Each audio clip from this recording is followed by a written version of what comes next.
wange komyewo gy'oli naye nga sina kye nnina wabula ndi mu bulumi bungi nyamba gasa kye naddu. Nkwaniriza nnyo muganda wange andaba naawe yampulirizayo najjo osinzidde okubeera nga otulaba. Nze Habikingi Uganda muzzukulu wa Mugema nga bulijjo era nyongera okubuuzaako nti katusuubire Mukama kumye bulungi buli kimu kitambula bulungi.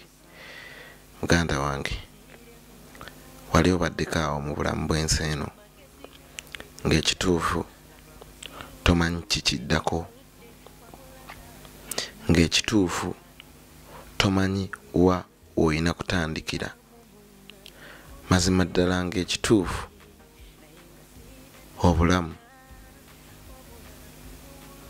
bukusobedde.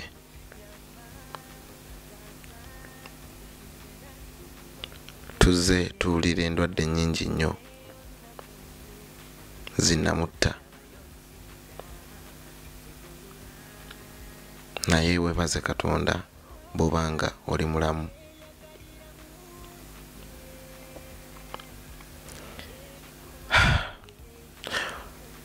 Ntandise nti olwaleero muganda wange mwannyinange gwe yatulaba, mikwano gyaffe, bamama baffe, mwenna abagoberera Habikingi Uganda, ndeese muganda wange ono bamuyita Tonny. Tonny twamusanze akyengera bayitayo mugongo.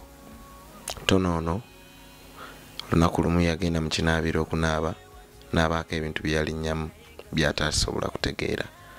Tonny yalwala amagulu gombi wabula okumu kwawona naye okulala kwafuuka omuteego gyali.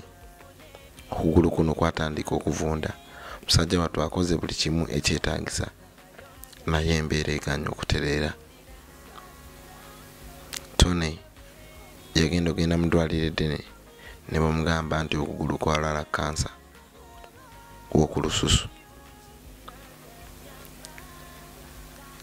Kansa ono alidde ekigere kya mwana mulenzi ono nga tewakyaliwo mbeera yonna gy'asobola kufuna essaawa ya leero.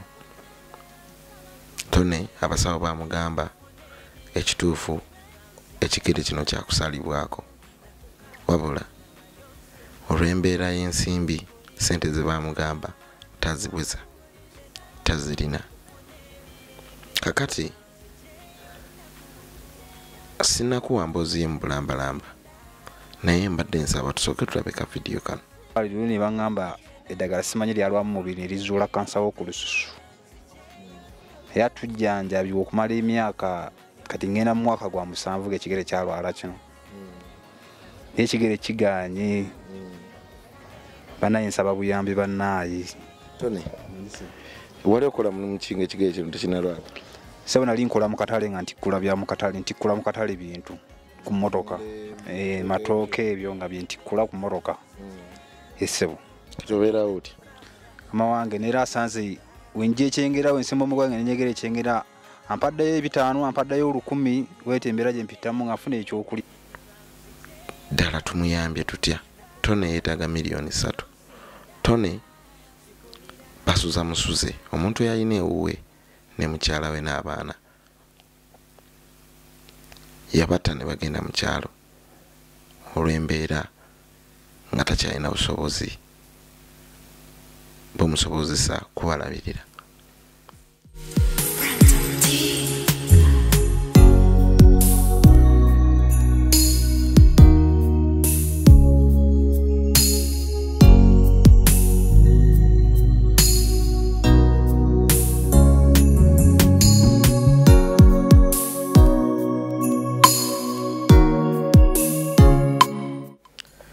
Embeera ekaluba